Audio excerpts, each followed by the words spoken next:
With F1 heading to Canada for the 9th round of the championship, and with the Circuit Gilles Villeneuve having its fair share of memorable moments in the past, here at DIVEBOMB we decided to look back at some that have taken place there, in no particular order. Heading to Canada, Ayrton Senna and McLaren had won every race in 1991. But everything seemed to fall into place for Mansell and Williams that weekend. Starting second, he passed his teammate Riccardo Patrese at the start and left everyone in his trail. So confident was Mansell that he started waving to the crowd during the final lap. Then, as he exited the hairpin for the final time, his car came to a sudden stop. As if that wasn't painful enough, it was his old rival Nelson Piquet who inherited the lead, going on to win for the last time in his F1 career. Mansell would go on to get his redemption a year later, winning not only the Grand Prix but also the Drivers' Championship. Canada has seen its fair share of crashes, but none can top the start and the subsequent restart of the 1998 race. At the original start, Alex Wurz banged wheels with Jarno Trulli into turn 1, only for Trulli to tip Wurz's Benetton into a roll. At the restart, Ralf Schumacher outbraked himself and spun, causing a chain reaction that ended with Trulli's Prosts mounting a Lacey's Sauber. Thankfully, no further restarts were needed and the race went on. The barrier at the exit of the last chicane caught out a number of drivers during the 1999 Canadian Grand Prix, including some noteworthy names. First it was Damon Hill driving for Jordan in his final year of F1. Then Michael Schumacher also found the barrier while leading the race. Finally, home hero Jacques Villeneuve crashed out at the same spot. Having claimed a total of 4 World Championships in a single day, the wall was appropriately named the Wall of Champions. As a side note, this was the first ever race to end under a safety car.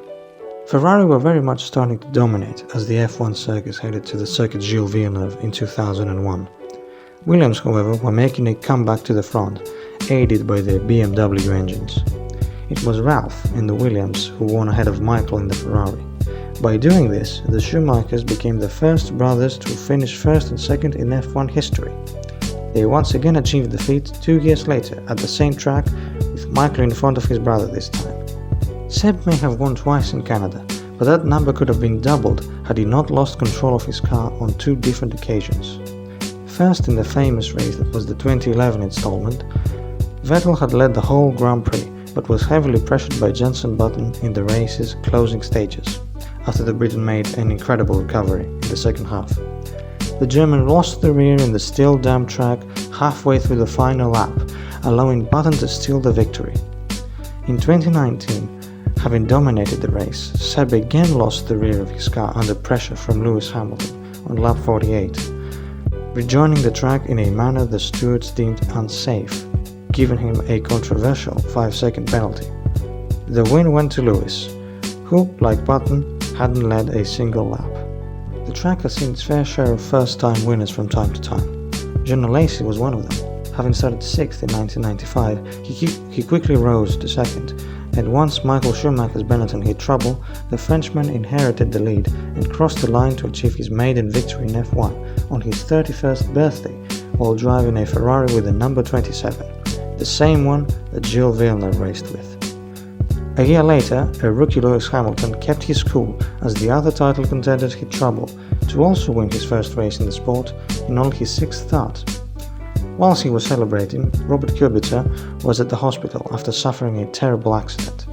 A year later, Kubica would kick his redemption and his first win after Hamilton crashed into Kimi Raikkonen in the pit lane, taking the pair of them out. Daniel Ricciardo also benefited from others' misfortunes in 2014. The 2 dominant Mercedes of Lewis Hamilton and Nico Rosberg suffered brake issues. Hamilton retired, while Rosberg kept going, being passed by Ricciardo for the lead with 2 laps to go. A last lap crash ensured the first non-Mercedes victory that year, and the Aussies' first win in the sport.